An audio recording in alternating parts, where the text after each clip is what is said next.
Greetings, fanboys and fangirls. Jared here with another video from Fanboys Forever. Today we have another news update for you. This is of course the time of year when a lot of Toy Fair reveals would have been happening, but of course Toy Fair got canned because of obvious reasons. And instead, Mattel has opted to use their social media channels to reveal all of their new figures this year. So, this is a really exciting time, and I don't think we're done yet. I think tomorrow we'll have even more reveals according to their social media. So before we get started, make sure that you subscribe so you don't miss out on that video and the many others that I do for Masters of the Universe.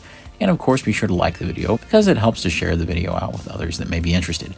So without further ado, let's get right into all of these new Masters of the Universe Origins figures and vehicle. So the very first one we'll talk about is Mantana here. He is a member of the Evil Horde, of course, and with his multiple sets of legs, he is just a really cool character. Now, this particular version here is much more based on the original toy. It's kind of like a Hordak sort of situation, but even more extreme, where the animation version is incredibly different. So it would require a separate release, just like Hordak did, to do an animation version, but it would also require probably a new head sculpt as well. But what we have here is a great homage to that original figure. Now, one thing I'm curious about is if on the legs here, each one of them are completely articulated normally, and I believe that they are. I think all of them, from what I can see, have that separation that would show that they have all of the ankle articulation, they have all of the movement that you would usually have with a Masters of the Universe Origin leg. So that's going to make him very interesting and also maybe a little difficult to stand because you'll have to have everything just right.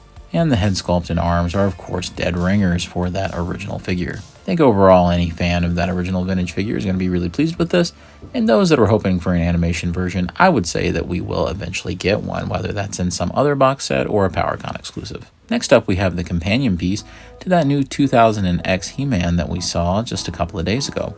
And I have to say this is really interesting. There's so much going on here. Where to begin? I guess we'll start with the head sculpt. And the head sculpt is certainly an interesting mix of two different worlds.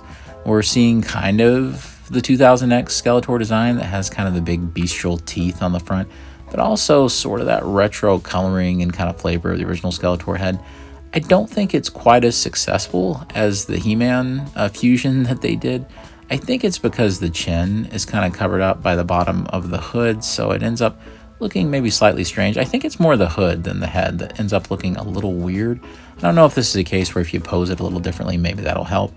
But the armor and everything looks right on. You can see that you've got all the different logos and all of the, especially on the loincloth kind of area, you've got all of those bolts and things and the extra skull details that really caused that version to stand apart. Especially impressive are these shin guards. I think those are really cool. And his monster feet from the 2000X series. He does have the dual power sword, but I'm not exactly sure that you'll be able to split this thing apart, and it's not done in the two tones of plastic, so I would say we might be looking at a static piece here, which might be a little disappointing for some, but I'm just glad that he includes it. This is really nice. It may not be quite as cool as the 2000X He-Man, but I really do think this is a cool figure that'll probably look even better in hand. Next up we have Leech. Now this guy looks really interesting. I'm particularly fond of just how neat the green looks on this guy. It's a little different than the kind of retro pieces green. This is more of a vibrant green, and I actually think it ends up looking really good. I particularly like his red bow, and the head sculpt is just fantastic looking. Moving on down, all of those funky proportions that you remember from the original toy are present and accounted for. And it also looks like he does have legit suction cup feet. Now, one interesting thing about this is maybe possibly, if you look at this one, it does look like there's a little bit of give, or there's a little bit of articulation in that ankle. So I'd say it looks like you'll be able to rotate that a little bit. So there must be kind of a ball joint system going on in there. And here we have kind of the action shot, I guess you could say, of Leech, and you can see that we have kind of switchable suction cups and all sorts of different things, including one that goes in the mouth and two for the hands. So you can see that they're really fulfilling, making it true to that original action feature, and it looks really cool. This is a really successful update, I feel, just by looking at the picture, and I think that they've done pretty much all they can do to bring it into that modern space while retaining all the original charm of that first figure. So I'm really looking forward to Leech, and just another signal that they're really trying to round out the Evil Horde for 2022, I feel. And rumors right now and leaks are suggesting 2023 will be the year of King Hiss and the Snake Men. Snout Spout, here we go. I've always been a big fan of Snout Spout. I don't know what it is about him. He has that kind of goofy new wave of heroes appeal like Clamp Champ has, and he's just cool. This is kind of the character that gets made when your line ends up being sort of unexpectedly successful, and so you just kind of start trying stuff, and Snout Spout is a good representation of that. Everything is looking really great with the sculpting on this guy. Of course, there's nothing too complex other than his backpack and head. He's definitely exactly what you expect him to be. It would have been a shame if they had found a way to have messed up Snout Spout. I was also really pleased with this, which just shows that you've got all of that original vintage action feature right there, and you even have a snout just for that, and you can see them using it. So I thought that was really reassuring that they were showing, hey, he really can do the original water squirting action feature. Snout Spout is just a really successful update, and I think he turns out really well, so just another reason to be excited. And here's another absolute classic. We have Grizzlor. And of course, he's the muscle of the Evil Horde, and once again, showing that they're really going all in on the whole Evil Horde thing for 2022. Of course, this is the standard version of the PowerCon figure, the one that I've reviewed here on the channel from the Horde box set, and I have to say, this regular version doesn't disappoint. He looks absolutely fantastic with his more turquoise kind of bowcaster, and just the colors of the fur and kind of the lighter tone that's more original toy accurate versus that PowerCon figure that was kind of in the darker tones. This one just looks great.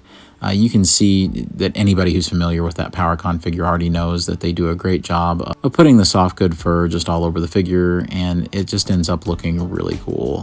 This is one of those that it's just so close to that original vintage counterpart, but having all of the modern articulations. So I think this one looks great, and a great way for people who missed out on the PowerCon figure to finally own a Grizzlor.